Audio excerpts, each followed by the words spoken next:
Hi guys, welcome to serials கொண்டாட்டம். நம்ம கயல் சீரியலில் இப்போனா இன்ட்ரெஸ்டிங்காக போயிட்டுருக்கு அப்படிங்கிற ஒரு விஷயத்தை தான் பார்க்க போகிறோம். ஸோ நம்ம எழில பார்க்குறதுக்காக நம்ம கயல் போயிருக்காங்க. அங்கே எழிலுக்கு என்னாச்சு ஏதாச்சு அப்படிங்கிற இது எல்லா விஷயத்தையும் தான் இந்த வீடியோவில் கவர் பண்ண போகிறேன். ஸோ வீடியோவை ஸ்டார்டிங்லேருந்து எண்டிங் வரைக்கும் ஃபுல்லாக வாட்ச் பண்ணுங்கள். அப்போ தான் வீடியோக்கான ட்விஸ்ட் என்ன அப்படிங்கிறது உங்களுக்கு தெரிய வரும். இந்த வீடியோக்கு ஒரு லைக் கொடுத்துட்டு இன்னும் நம்மளை சப்ஸ்கிரைப் பண்ணாமல் இருந்தீங்கன்னா கண்டிப்பாக சப்ஸ்கிரைப் பண்ணிக்கோங்க. வாங்க இப்போ நம்ம வீடியோக்குள்ளே போயிடலாம். அதுக்கு முன்னாடி கயல் சீரியலில் நீங்கள் யாரோட ஃபேனுங்கிறதையும் மறக்காமல் கமெண்ட்ஸ் மூலமாக ஷேர் பண்ணிடுங்க. நம்ம கயல் வந்து எழில தேடி கண்டுபிடிக்கிறதுக்காக மொத்த குடும்பத்தினையும் சொல்லிட்டு அங்கேருந்து கிளம்புறாங்க. அப்போ தான் அன்பு சொல்கிறாங்க, அக்கா நீங்கள் மாமா வந்து மனசு கஷ்டமாக இருக்கும்போதோ கோபமாக இருக்கும்போது ஏதாச்சும் ஒரு இடத்துக்கு போவாங்களா அப்படின்னு சொல்லும்போது தான் நம்ம கயல் வந்து ஒரு ஃப்ளாஷ்பேக்கை யோசித்து பார்க்குறாங்க. கயல் அந்த பார்க்கில் உட்காந்துருந்தப்போ மனசு கஷ்டமாக இருக்குன்னு எழில் வந்து வந்ததை பற்றி யோசித்து பார்க்குறாங்க. யோசித்து பார்த்த கயல் தான் உடனேயே சரி ஓகே, அப்போ கண்டிப்பாக வந்து எழில் வந்து இந்த பக்கத்தில் இருக்க பார்க்குக்கு போயிருக்க வாய்ப்பு இருக்குது அப்படின்னு சொல்லிட்டு அந்த பார்க்குக்கு போகிறாங்க. போய் பார்த்தா அந்த பார்க்கில் எல்லாருக்கிட்டையும் கேட்குறாங்க, இந்த மாதிரி எழிலோட ஃபோட்டோ காமிச்சு இவங்கள பார்த்துருக்கீங்களா. ஒரு நிமிஷம் யாருக்குமே எதுவுமே எழிலை பற்றி தெரிலங்கிற ஒரு பட்சத்தில் கயலுக்கு ரொம்பவே மனசு ரொம்ப கஷ்டமாயிருச்சு. உடனே கயல் வந்து உட்காந்து அந்த பார்க்கோட அந்த ஸ்டோன் பெஞ்சில் உட்கார அழுக ஆரம்பிச்சிட்டாங்க. இப்போ தான் ஒரு வாட்ச்மேன் அழுதுட்டு இருந்த கயலை பார்த்து, என்னம்மா ஆச்சு, அழுதுட்ருக்கேன், நானும் உன்னை அங்கேருந்து பார்த்துட்டு தான் இருக்கேன், நீ மனசு ரொம்ப நொந்து அழுதுட்ருக்க மாதிரி தெரியுது, என்னம்மா உன் பிரச்சனை சொல்லு, எனக்கு தெரிஞ்சால் சொல்கிறேன் அப்படின்றாங்க. இந்த மாதிரி என்னோடய ஹஸ்பண்ட் எழில நீங்கள் பார்த்தீங்களா அப்படிங்கிற மாதிரி சொல்கிறாங்க. எழில் சார் தானே, எனக்கு நல்லாவே தெரியும், நான் நேற்று கூட அவரை இங்கே பார்த்தனேம்மா அப்படின்னு. இல்லை நேற்று பார்த்தீங்க ஓகே, இன்னும் வரைக்கும் அவர் வீட்டுக்கு வரலை, வீட்டில் நாங்கள் எல்லாருமே தேடிட்டுருக்கோம் அப்படின்னு. என்னமாச்சு உங்களுக்குள்ள எதுவும் பிரச்சனையா அப்படின்னு. ஆமாம் இந்த மாதிரி அப்போ எல்லாத்தையும் அவங்கள்ட்ட எக்ஸ்பிளைன் பண்ணுறாங்க. இந்த மாதிரி என் தங்கச்சிக்கு கல்யாணம், என் தங்கச்சி வேற ஒருத்தவங்களை விரும்பினதை சொன்னோடனே என் தங்கச்சிக்கு பார்த்துருக்க மாப்பிள்ளையோட ஃபேமிலி என் தங்கச்சியை கடத்திட்டு போயிட்டாங்க, என் அண்ணனோட பொண்ணையும் கடத்திட்டு போயிட்டாங்க. இப்போ இவங்கள வந்து சேஸ் பண்ணி துரத்திக்கிட்டே இருந்துட்டேன், எழில நான் பார்க்காம விட்டுட்டேன். சரி இதனால் எழில் என்னம்மா எதுக்குமா உன்கிட்ட கோச்சிட்டு போனா. இல்லைனே, இந்த மாதிரி என் தங்கச்சி லவ் பண்ணுற பையன் இருக்கான்ல, அந்த பையனை எழிலுக்கு சுத்தமாக பிடிக்காது. அந்த பையனை தான் என் தங்கச்சி லவ் பண்ணுறாங்கிறதும் எழிலுக்கு தெரியாது. அந்த பையனுக்கும் எழில தெரியாது, தான் லவ் பண்ணுற பொண்ணோட அக்கா புருஷன் தானே அந்த பையனுக்கும் தெரியாது. இப்படி இருக்க சுச்சுவேஷனில் ஆனந்தி காதலிக்கிறான்னு சொன்னதுக்கு எழில் கோவப்படலை.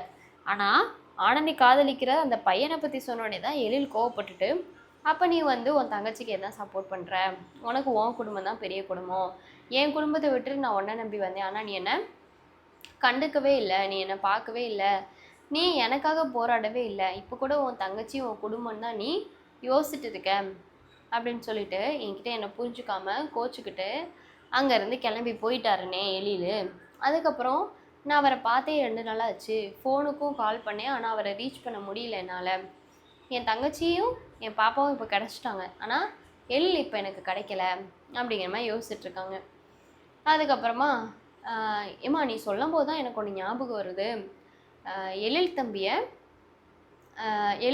பற்றி நான் விசாரிக்கிறேன், இங்கே எழில் தம்பியை பற்றி சில பேச்சுகள் போயிட்டு இருந்துச்சு, ஆனால் நான் எதையும் கண்டுக்கல, வேறு ஏதோ இருக்குன்னு சொல்லிட்டு போயிட்டேன், நான் இருமா ஒரு நிமிஷம் நான் விசாரிச்சுட்டு வரேன் அப்படின்னு சொல்லிட்டு அந்த வாட்ச்மேன் வந்து அந்த பேச்சு போச்சுல, அது அங்கே ஒரு டீ கடை இருக்குது, இந்த சாண்ட்விட்சு பர்கரு பீஸா அந்த மாதிரி போடுற கடை, அதுக்கிட்ட வந்து ஒரு டீ கடை. இப்போ அந்த டீ கடையில் போயிட்டு அந்த வாட்ச்மேன் கேட்குறாங்க, ஆனால் அந்த மாதிரி எழில்னு ஒரு பையனை பற்றி ஏதோ ஒன்று பேசிக்கிட்டு இருந்தீங்களா எல்லாரும், என்னண்ணா அப்படின்னு.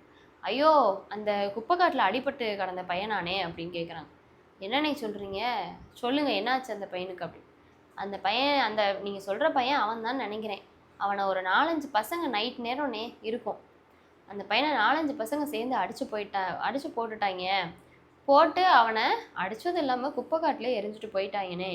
இதை காலையில் நம்ம கவர்மெண்ட்லேருந்து குப்பையில் வந்த பொம்பளை ஆளுக்க அந்த பையனை பார்த்து ஆம்புலன்ஸ்க்கு கால் பண்ணி அந்த பையனை கூட்டிகிட்டு போயிருக்காங்க ஹாஸ்பிட்டலுக்கு அப்படின்ட்டாங்க.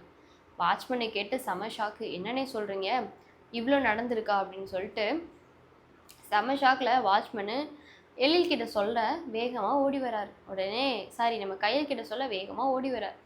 உடனே கயல் சொல்லுங்கண்ணே என்னாச்சு, என்னன்னு விசாரிச்சிங்களா அப்படின்னு கேட்குறாங்க. அப்போ தான் அந்த வாட்ச்மேனு, இப்போ தாம்மா விசாரித்தேன், இந்த மாதிரி எழில் தம்பியை நேற்று 4-5 பேர் சேர்ந்து அடித்து போட்டிருக்காங்களாம், இப்போ ஹாஸ்பிட்டலுக்கு தூக்கிட்டு போயிட்டாங்களாம் அப்படின்னு அந்த வாட்ச்மேன் சொல்லிடுறாங்க. இப்போ இதை கேட்ட நம்ம கயலுக்கு செம ஷாக்கு. எழில் என்னை விட்டு போனாரு அப்படின்னு பார்த்தா எங்கேயோ ஒரு மூலையில் நல்லா இருப்பார், என் மேலே கோவமாக தான் இருப்பாருன்னு பார்த்தா அவர் இப்படி உயிருக்கு போராடிட்டு இருக்கிற விஷயமே எனக்கு இப்போ தான் தெரிய வருது அப்படின்னு நினச்ச நம்ம கையில் எழிலை பார்க்குறக்காக ஹாஸ்பிட்டலுக்கு போகணும்னு முடிவெடுக்கிறாங்க. அப்போ தான் வாட்ச்மேன் சொல்கிறாங்க, நீங்கள் ரொம்ப நேரம் வெயிட் பண்ணாதீங்க, போய் எழில் சாரை பார்த்துருங்க, 2 நாள் ஆச்சுன்னு சொல்கிறீங்க, அவருக்கு என்னாச்சோ ஏதாச்சோ, அவர் கூட யார் இருக்காங்களோ இல்லையோ எதுவும் தெரியாது அப்படி சொன்னோன்னே கயலுக்கு மனசே உடஞ்சி போச்சு. சரி நான் எப்படியாச்சும் எழில போய் பார்க்குறேன் அப்படின்னு சொல்லிட்டு கயல் வந்து எழில பார்க்குறக்காக ஹாஸ்பிட்டலுக்கு போகிறாங்க. ஹாஸ்பிட்டலுக்கு போய் எழிலையும் வந்து பார்த்துடுறாங்க. அப்போ டாக்டர் கிட்ட கேட்குறாங்க, இந்த மாதிரி எழிலுங்க ஒரு பேஷண்ட்டு, நீங்கள் பார்த்தீங்களா இல்லையா அப்படின்னு கேட்குறாங்க. டாக்டர் உடனே ஆமாம்மா அட்மிட் பண்ணியிருந்தாங்க, இந்த மாதிரி 4-5 பசங்க அடித்ததா அது ஒரு கொலை கேஸு அப்படிங்கிற மாதிரி சொல்லியிருந்தாங்க, போலீஸ்லலாம் கம்ப்ளைண்ட் ஃபைல் ஆயிடுச்சு அப்படின்னு. அப்போ தான் யார் அடித்தா யார் அடித்தா ஏதாச்சும் தெரிஞ்சிச்சா அப்படின்னு கயல் வந்து அடித்தவங்களை பற்றி தெரிஞ்சுக்கணுன்னு போலீஸ் ஸ்டேஷன் போகிறாங்க. போலீஸ் ஸ்டேஷன் போய் அந்த போலீஸ்கிட்ட இந்த மாதிரி எழிலுங்கிற ஒரு பேஷண்ட் நீங்கள் தான் அட்மிட் பண்ணியிருக்கீங்க, அவங்க என் ஹஸ்பண்ட் தான், எங்கள் 2 பேருக்குள்ள சின்ன சண்டையில் அவர் கோச்சிக்கிட்டு வந்துட்டார், ஆனால் அடுத்த நாள் நான் அவரை இப்போது ஹாஸ்பிட்டலில் தான் பார்க்குறேன், என்ன ஆச்சு சார், அவரோட இந்த நிலைமைக்கு யார் காரணம் அப்படின்னு கேட்குறாங்க. அப்போ தான் போலீஸ் சொல்கிறாங்க, இதோ ரிமாண்டில் இருக்காங்களே இவங்க தான் காரணம்னு காட்டுறாங்க. நம்ம கயல் பார்க்குறாங்க, ஒரு 4-5 பசங்க பாலுவோட ஃப்ரெண்ட்ஸு, அவங்க ஜெயிலில் இருக்காங்க. இதை பார்த்த கயலுக்கு செம ஷாக்கு, உங்களெல்லாம் நான் பாலு கூட சேர்ந்து பார்த்துருக்கேனே அப்படின்னு. ஐயோ ஆமாக்கா, பாலுவோட ஃப்ரெண்ட்ஸ் தான் நாங்கள், பாலுக்கு இந்த மாதிரினாலே ஒன்றுமே பிடிக்காது, அப்போ பாலு எங்ககிட்ட சொல்லியிருந்தான், அவனை எப்போ பார்க்குறீங்களோ செஞ்சிடுங்கன்னு சொல்லியிருந்தான், அதனால் நாங்கள் அவனை பார்த்தோம், அடித்து நொறுக்கிட்டோம், அவ்வளோதான் அப்படின்னு.